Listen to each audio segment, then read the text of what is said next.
하나님 말씀 봅니다. 신약성경 갈라디아서 3장 6절로 14절입니다. 갈라디아서 3장 6절에서 14절 말씀 제가 읽어드립니다. 아브라함이 하나님을 믿음에 이것을 그에게 의로 정하셨다 함과 같으니라. 그런즉 믿음으로 말미암은 자들은 아브라함의 아들인 줄 알지어다. 또 하나님이 이방을 믿음으로 말미암아 의로 정하실 것을 성경이 미리 알고 먼저 아브라함에게 복음을 전하되 모든 이방이 너를 인하여 복을 받으리라 하였으니 그러므로 믿음으로 말미암은 자는 믿음이 있는 아브라함과 함께 복을 받느니라.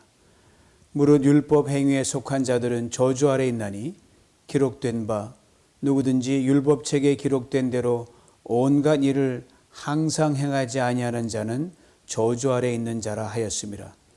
또 하나님 앞에서 아무나 율법으로 말미암아 의롭게 되지 못할 것이 분명하니 이는 의인이 믿음으로 살리라 하였음이니라. 율법은 믿음에서 난 것이 아니라 이를 행하는 자는 그 가운데서 살리라 하였느니라. 그리스도께서 우리를 위하여 저주를 받은 바 되사 율법의 저주에서 우리를 속량하셨으니 기록된 바 나무에 달린 자마다 저주 아래 있는 자라 하였음이라. 이는 그리스도 예수 안에서 아브라함의 복이 이방인에게 미치게 하고 또 우리로 하여금 믿음으로 말미암아 성령의 약속을 받게 하려 함이니라. 아멘. 이 저녁에 주님의 놀라운 은혜가 여러분 삶과 여러분 각 가정과 모든 개인에게 충만하시길 원합니다. 신앙인의 관점은 항상 두 가지입니다. 율법의 관점이냐 믿음의 관점이냐. 율법의 관점으로 사람을 보면 인간은 끊임없이 추락하는 존재입니다. 그러나 인간을 믿음의 관점으로 보면 한없이 끊임없이 위로 상승하는 그런 존재가 인간입니다. 율법은 그 기준이 언제나 너희 뭘 할 수 있냐 없냐 여기에 초점이 맞춰져 있습니다. 행함이 그 기준입니다. 그래서 못하면 패배자요, 실패자요, 낙오자가 됩니다.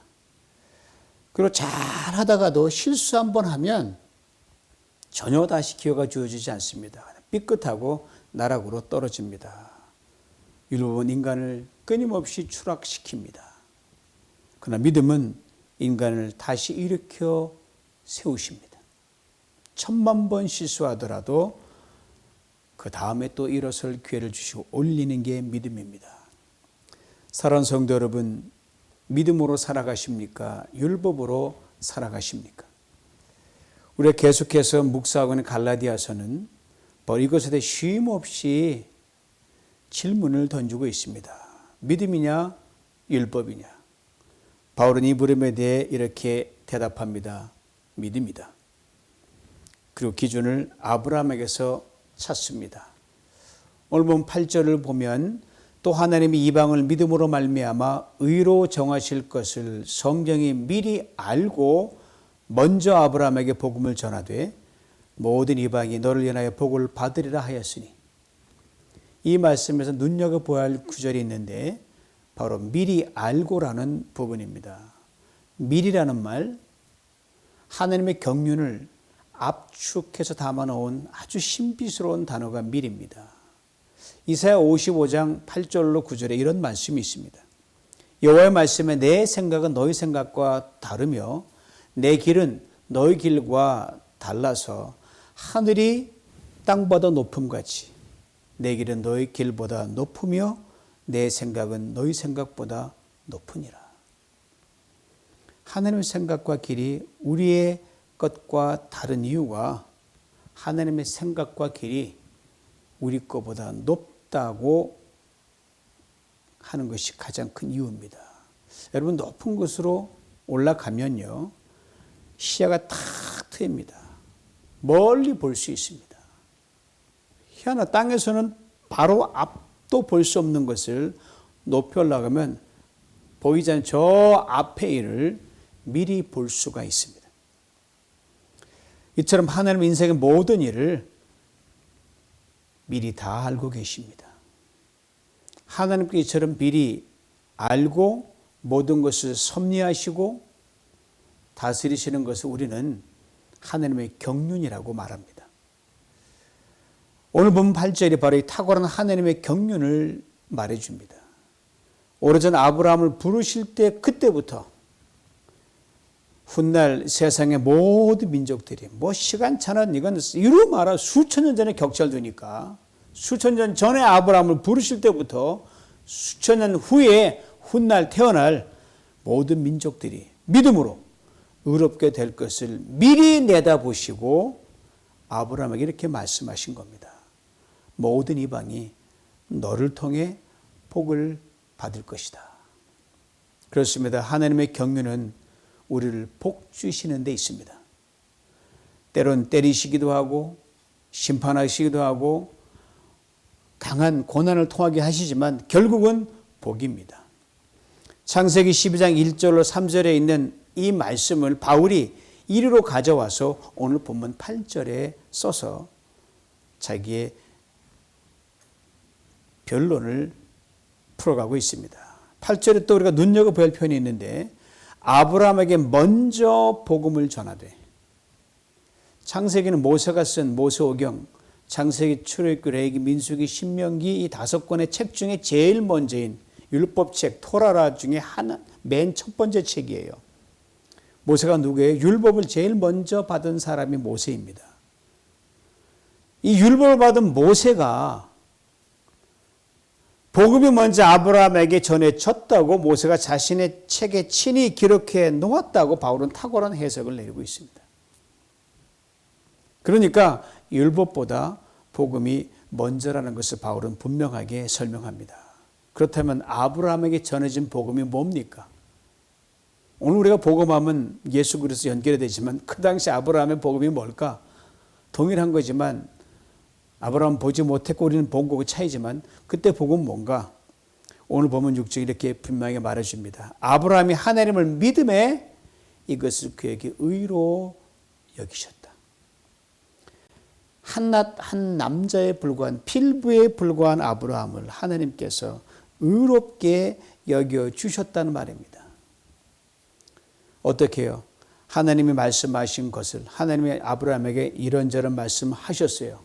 아브라함은 아멘, 그리 될 줄 믿습니다라고 믿었기 때문입니다. 얼마나 귀한 말씀인지 모릅니다. 아브라함 그 모습 그대로는 하나님 앞에 결코 설 수 없는 존재입니다.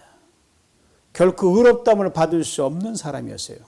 그런데 하나님께서 당신의 말을 믿은 아브라함을 옳다, 의롭다 인정해 주셨습니다.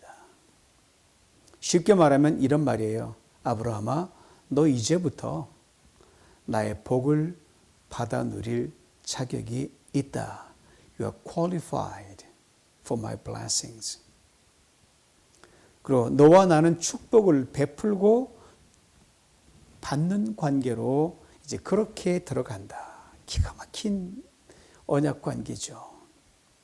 사랑하는 성도 여러분, 모든 축복의 시작은요, 관계 정상으로부터 시작됩니다. 당장 우리는 뭔가 이 잡히는 것, 느끼는 것이 딱 필요한데 그거는 나중의 일입니다. 관계 정상화가 먼저입니다. 관계가 정상화되지 않으면 그 어떤 것도 얻을 수가 없습니다. 요즘 최근에 나는 아프간 사태로부터 모든 것들이 관계가 어그러졌기 때문에 이렇게 난리가 나고 싸움이 나고 살상이 나고 다 그러는 겁니다. 특별히 하느님과의 관계 정상화는 더더욱 그렇습니다. 여러분 곰곰이 생각해 보면요, 아담과 하와가 에덴을 잃어버렸잖아요. 그건 바로 뭐냐면 그 근본을 원 찾아보면 아담과 하와가 하나님이 말씀하신 것을 믿지 않았기 때문이에요. 아니, 제대로 귀담아 듣지 않았기 때문입니다. 여러분 제대로 듣지 않으면 믿을 수 없습니다. 듣는 척하는 것은 절대로 내 마음에 와 닿지 않습니다. 그러나 귀 기울여 잘 들으면 추호의 의심도 없이 그대로 믿을 수 있습니다. 어리석을 정도로 그대로 믿습니다. 눈에는 아무 증거 안 보이고 손에는 거 잡힌 없고 내 앞길은 칠흑같이 어두울다 할지라도 그대로 믿고 나가면 하나님이 책임지십니다. 벌써 에덴 동산에서 하나님이 먼저 말씀하셨거든요. 그러면 죽게 되던 바보인데 그대로 그걸 따라갔어야 되는데 사단이 나중에 찾아와서 뭐라고 하니까 그 나중 것을 더 혹해가지고 그들 유혹을 받았더란 말입니다. 처음 들었던 하나님 말씀, 그 말씀 믿고 흔들리지 않았더라면 오늘 우리가 이렇게 고생할 필요가 없는 것 아니었겠나. 고로 가장 큰 축복은 믿음의 복입니다. 그리고 믿음은 일단 잘 듣는 데서 출발합니다. 그리고 성경 우리에게 이렇게 말합니다. 로마서 10장 17절이에요. 믿음은 들음에서 나고 들음은 그리스도의 말씀으로 말미암느니라. 고로 하나님과 우리의 관계는 반드시 믿음을 통해서 이루어집니다. 우리의 믿음이라는 것도 알고 보면요, 참 보잘것 없어요. 하나님 먼저 우리를 믿어주셨기에 우리가 믿을 수 있게 됐다는 것, 이것도 우리는 잊지 말아야 됩니다.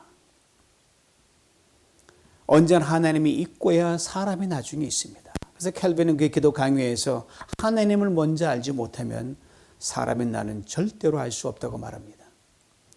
하나님 먼저 우리를 믿어주시고서야 우리가 하나님을 믿을 수 있습니다. 하나님이 그 절대적 기준 우리에게 막 들이대고, 자, 여기에 합격해야 내가 너 믿어줄게. 그러면 우리는 절대로 하나님 믿을 수도 없고 하나님 앞에 나아갈 수가 없습니다. 하나님 먼저 우리 일방적으로 부르셨습니다. 우리 모든 부족함과 자격 없음을 뛰어넘어 그대로 믿어주시고 말을 걸어오셨기에 우리가 비로소 믿음으로 반응했을 뿐입니다. 그리고 하나님과 우리의 관계는 언제나 믿음입니다. 그리고 이 믿음은 하나님 우리를 먼저 믿어주셨고 사랑해 주셨기 때문에 하나님의 사랑으로 직결이 됩니다. 이렇게 다시 말씀드릴 수가 있어요. 우리 하나님은요, 먼저 우리를 선택하십니다. 뭔지 모르지만 그냥 선택하셔요. 그리고 부르셔요. 그리고 나서 이제부터 너를 사랑할 존재로 다듬어 간다.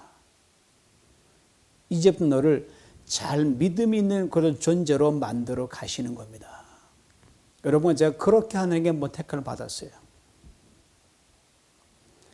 하나님 이 무조건 선택과 부르심의 경륜 속에서 아브라함을 통해 미리 믿음으로 의롭다함을 얻음을 오래전에 약속하셨어요. 그리고 오랜 세월이 흐른 뒤 그 연장선에서 당신이 친히 사람이 되셔서 십자가에서 이루신 대속의 죽음을 믿음으로 구원을 얻게 되는 놀라운 구원의 거대한 그림을 하나님이 완성하신 겁니다. 이것을 다 설명할 길이 없어요. 옮길 수가 없어요. 그래서 이걸 그래도 찬송과 가사는 우리에게 그래도 비교적 뜻깊게 가사말을 전해줍니다. 1절과 4절을 읽어드립니다. 놀랍다 주님의 큰 은혜, 우리의 죄를 속하시려 갈보리 십자가 위에서 어린 양 보혈을 흘렸네. 비할 수 없는 그 은혜를 믿는 자에게 거저주네. 형제여 주 앞에 나와서 더 지체 말고 곧 받아라. 주의 은혜 우리의 죄를 다 씻었네. 주의 은혜 우리의 죄를 다 씻었네. 자, 이런 큰 은혜, 이런 큰 구원의 큰 그림 안에서 그리스도인 우리들의 신앙은 어디를 향해 힘차게 달려나가야 마땅합니까? 믿음으로 그쪽 방향으로 달려가야 돼요. 근데 예수 그리스도를 믿음으로 구원 얻은 이 갈라디아 교회 성도들이 유대주의자들의 꾀임에 홀딱 넘어가지고 자꾸만 거꾸로 가는 거예요. 믿음이 아닌 율법으로. 시간적으로 보면 믿음이 먼저입니다. 여러분, 법으로 말하면 법에서는 구법, 옛날 법이에요. 율법이 나중이에요. 법으로 말하면 신법, 세법입니다. 세상에서는 신법이 구법을 우선하지만 신앙의 세계에서는 언제나 구법이 신법을 우선합니다. 즉 믿음이 율법을 우선한다는 말이에요. 이건 변함없습니다. 왜? 아브라함이 믿음으로 의롭다함을 얻은 것이 모세가 율법을 받은 것보다 먼저요 우선이기 때문입니다. 믿음으로 출발했다가 율법으로 돌아가려는 갈라디아 교회 성도들에게 바울이 아주 논리적으로 분명하게 설명합니다. 아브라함의 믿음의 복과 율법을 대조하면서 한 번 더 믿음의 복이 가장 월등함을 바울이 역설합니다. 오늘 보면 10절을 봅니다. 무릇 율법 행위에 속한 자들은 저주 아래 있나니 기록된 바 누구든지 율법책에 기록된 대로 온갖 일을 항상 행하지 아니하는 자는 저주 아래 있는 자라 하였습니다. 이 말씀을 그대로 대하면 언뜻 율법은 나쁜 것, 우리에게 저주를 가져다 주는 불길한 것이라는 인상을 지울 수 없습니다. 그런데 그렇지 않습니다. 율법은 잘못된 것이 하나도 없습니다. 율법은 나쁜 것도 아니요 불길한 것도 아닙니다. 율법 행위에 속한 자들이라고 했는데 즉 율법대로 살려고 하는 사람들을 말합니다. 요즘 말은 법대로 살겠다는 거예요. 이어지는 말은 이 사람들이 그런데 법대로 살려고 하는데 전혀 결과는 반대, 저주 아래 놓인다고 그렇게 말합니다. 이 대목만 보면 율법은 저주다, 율법은 불길하다 이렇게 생각할 수 있습니다. 그래서 이 말씀을 바울이 다시 이렇게 보충 설명합니다. 먼저 율법 행위에 속한 사람들 이렇게 구체적으로 풉니다. 누구든지 율법책에 기록된 대로 모든 일을 항상 행하지 않은 자, 이걸 율법을 행하는 사람을 다시 푸는 거예요. 즉 율법대로 살려고 하는 사람의 요구되는 율법의 세 가지 조건을 여기에 담아놨습니다. 첫째가 율법을 하나부터 열까지, 즉 처음부터 끝까지 완벽하게 지킬 것. 둘째가 항상 지킬 것. 셋째가 어디서나 지킬 것. 쉬워 보이죠? 그런데 이 세 가지 조건 중 여러분 하나를 어기면 그로 인해 벌을 받습니다. 반드시 다 지켜야 하는 조건들입니다. 그러기에 오늘 본문 12절은 이것을 이렇게 설명합니다. 율법은 믿음에서 나는 것이 아니라 이를 행하는 자는 그 가운데서 살리라. 율법은 믿음에서 난 것이 아니라고 했습니다. 즉 율법과 이를 행하는 사람 사이에는 오직 엄격한 조건만 존재할 뿐입니다. 했니 안 했니 이거예요. 조금 부족해도 어느 하나를 혹 어겨도 다음엔 잘하면 되지, 나는 내가 그렇게 할 줄 믿는다, 이런 게 없다는 거예요. 어느 한에 걸리면 그냥 모든 게 스탑이고 끝장입니다. 이전에 패스한 것도 다 도루묵이에요. 오직 살아남는 길은 그럼 살 길이 있어요. 없는 게 아니에요. 있는 길은 완벽하게 항상 어디서나 율법을 지키는 길입니다. 이를 행하는 자는 그 가운데서 살리라는 말이 바로 이 완벽한 율법의 기준을 다 충족할 때를 말합니다. 전에 잘했는데 지금 못하면 아무 소용없습니다. 하려고 했는데 그만 모자랐습니다. 그 말도 소용없어요. 이해해 주실 줄 믿었는데 좀 봐주시죠. 국물도 없습니다. 오직 행했냐 행하지 못했냐 이것만 볼 뿐입니다. 어느 하나라도 놓치면 그 때문에 죽습니다. 끝입니다. 절망입니다. 이런 추상 같은 율법의 믿음은 찾아볼 수 없습니다. 약속은 없고 오직 심판만 있습니다. 소망은 없고 오직 정죄만 있습니다. 생명은 없고 오직 저주만 있습니다. 용서는 없고 오직 무조건 지키고 행하는 의무만 있습니다. 오직 너 이거 지켰는가? 저것 행했는가? 이것만 따질 뿐입니다. 율법 숨 막힙니다. 생각해 보세요. 율법이 요구 조건 세 가지를 충족시킬 수 있는 사람 누가 있겠습니까? 하나부터 열까지 완벽하게 항상 어디서나 아무도 없습니다. 이 율법 앞에서 모두가 미완성입니다. 모두가 함량미달입니다. 율법을 행함에 있어서 그 누구에게 결코 요만큼도 뒤지지 않았던 그 자부심으로 똘똘 뭉친 사람이 바울이었거든요. 그도 결국은 항복했습니다. 그리고 스스로 이렇게 자신을 불렀어요. 나는 죄인 중에 두목이다. 그리고 율법 앞에 선 인간 모두를 이렇게 정의했습니다. 모든 사람이 죄를 범하였음에 하나님의 의에 하나님의 영광에 이르지 못하였도다. 저 옛날에 어느 선교사에 들었던 얘기가 있어요. 우리가 한없이 넓은 바다를 수영하러 간다 할 때 아무리 수영 잘하는 사람도 결국은 멀리 갔냐 적게 갔냐 차이만 결국은 바닷물에 빠져 죽는다는 거예요. 어렸을 때 들은 말인데 그게 지금도 생각이 나요. 자랑할 거 아무도 없습니다. 결국은 그 때문에 죽습니다. 물 좋아하는 사람은 물에 빠져 죽듯이 산 좋아하는 산에 죽듯이 율법 지키려는 사람 율법 때문에 죽습니다. 율법 앞에 서 있는 인간, 즉 율법을 행하며 살아가려고 하는 인간은 그 누구도 예외 없이 똑같은 종말에 처할 수밖에 없습니다. 이 인간 실존의 종말을 바울이 앞서 말한 10절로 압축해서 설명하고 있는 겁니다. 현대인의 성경 읽어드립니다. 율법을 지켜서 구원받으려는 사람은 모두 저주 아래 있습니다. 왜요? 결국은 지키지 못하고 걸려 쓰러지니까요. 이에 대한 성경적 근거를 이렇게 말합니다. 신명기 27장 26절 말씀 바울이 오늘 본문으로 가져왔어요.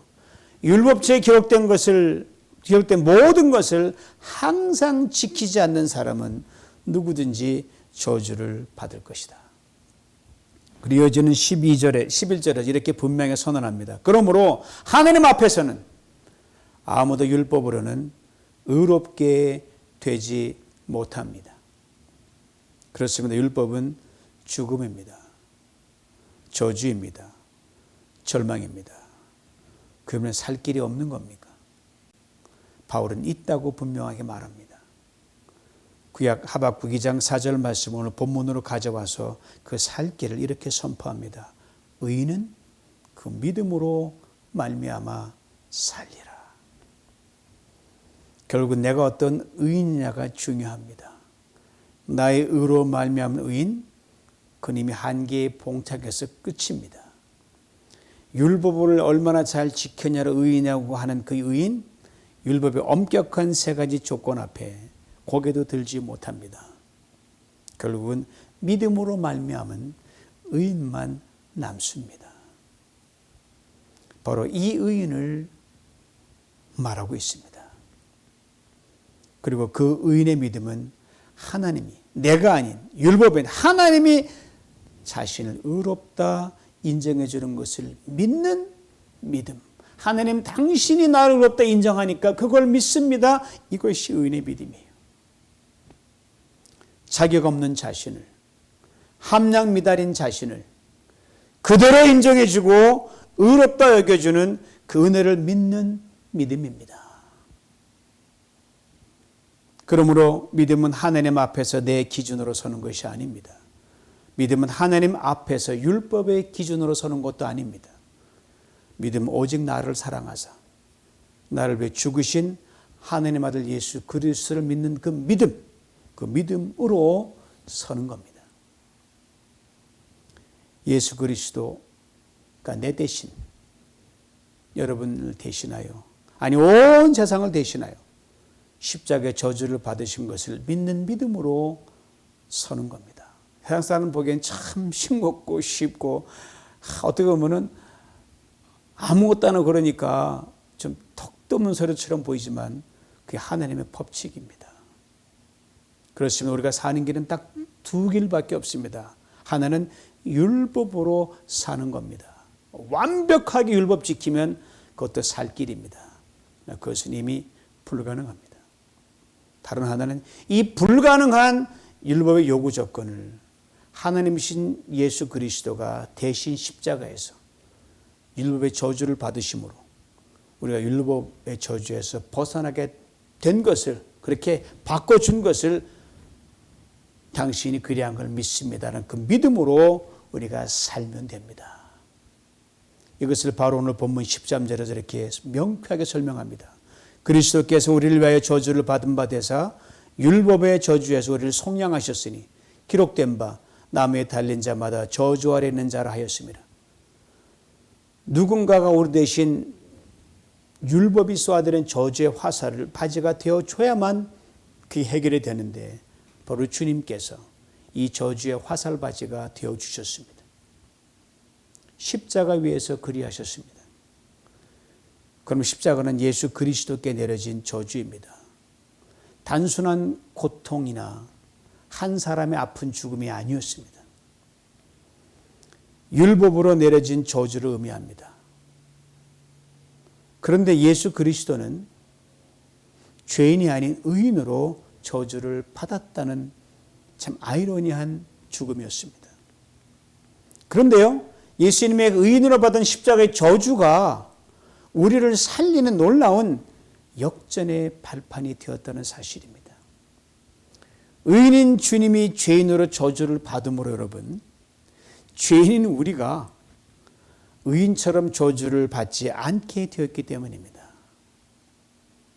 누가 죽어야 내가 살듯이 주님이 죽음으로 내가 사셨습니다. 바울은 이것을 속량이라는 단어로 표현합니다.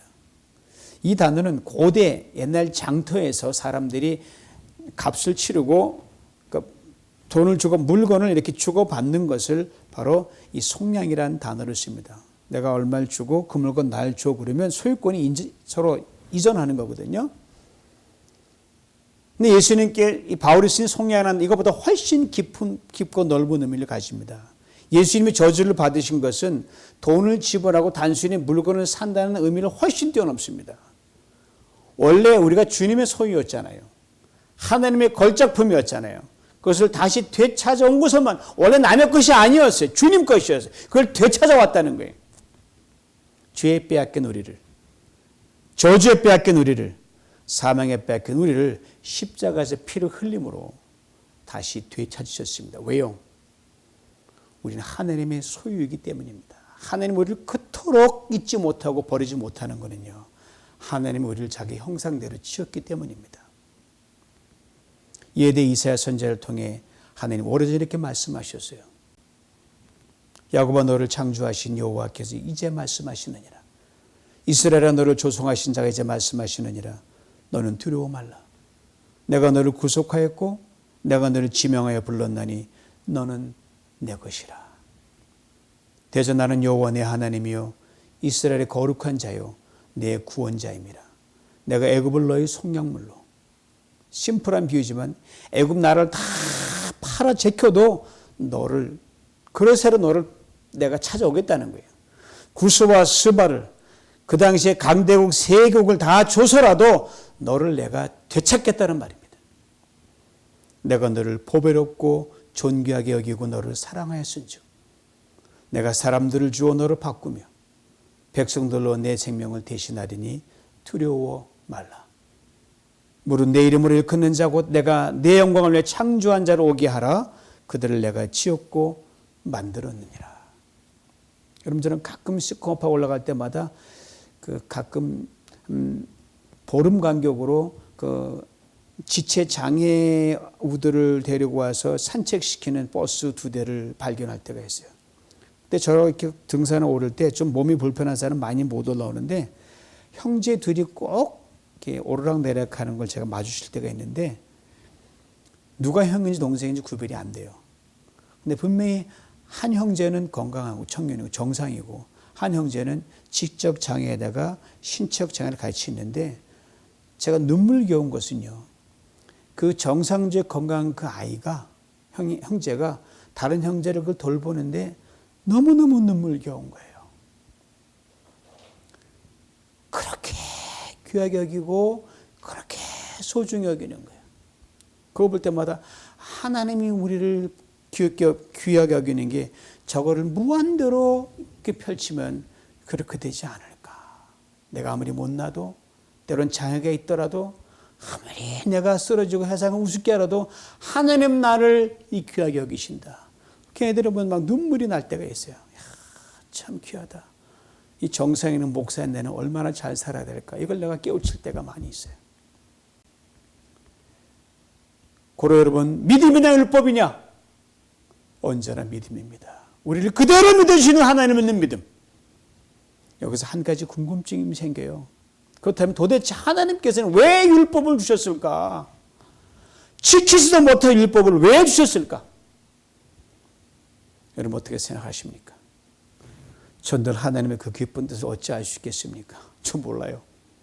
다만 신명기에 조금 알만한 구절이 하나 있어요. 내가 율법을 너에게 준 것은 너희의 행복을 위해서다.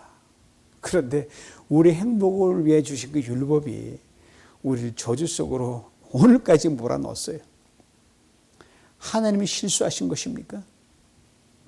바로 이 대목에서 저는 하나님의 마음을 종종 이렇게 헤아려 봅니다. 다 할 수는 없지만 우리가 하나님께서 주신 율법과 계명을 정말 잘 지킬 것을 하나님이 믿으셨기에 주셨다는 거예요. 하나님 참 실수하셨죠. 그건 우리가 못 지킬 거 알면서도 그래도 너 할 수 있어 믿고 주셨다는 거예요. 이게 감사한 거예요. 그렇습니다. 하나님이 결코 믿을 존재가 되지 못한 우리들을 믿어주셨습니다. 처음부터 끝까지. 그러나 지키지 못하고 쓰러지고 넘어지는 우리들을 위해 소위 말하는 제사법을 주셨어요. 번제를 드리게 하시고 소제, 화목제, 속건제, 속죄제 이 제사를 통해 지난 모든 죄를 일단 딱 패스시켜 주셨어요. 그렇게 하기로 수도 없이 많은 세월 그렇게 하셨거든요. 이루 말할 수 없는 제사를 드리면서 인간의 간만 더 부어갔어요. 내성만 커져갔어요. 하나님이 참 대책 안 선다 이 사람들 그러면서 이 율법의 요구와 제사 요구를 단번에 충족시킬 당신만의 묘수를 찾아내셨습니다. 바로 예수 그리스도 우리 주님이십니다. 그리고 하나님, 그분은 하나님 당신이십니다. 제가 예수를 믿는 것은 이것 때문에 믿습니다. 하나님으로 대신 죽으셨습니다. 대가를 치르셨습니다. 피해 외듯 그걸 끝. 이제 살 길이 완전히 열렸습니다. 하나님이 하신 일을 믿기만 하면 예수 그리스도가 십자가에서 우리 대신 죽으사 율법의 저주에서 우리를 속량하시장을 믿기만 하면 구원을 받게 된 것입니다. 우리의 믿음으로 구원받은 하나님의 백성이 되었기에 우리에게는 믿음뿐이에요. 이 믿음의 시작이 아브라함이었기에 바울은 아브라함의 아들과 딸이라고 우리를 믿음의 계보에 고맙게도 넣어주고 있는 겁니다.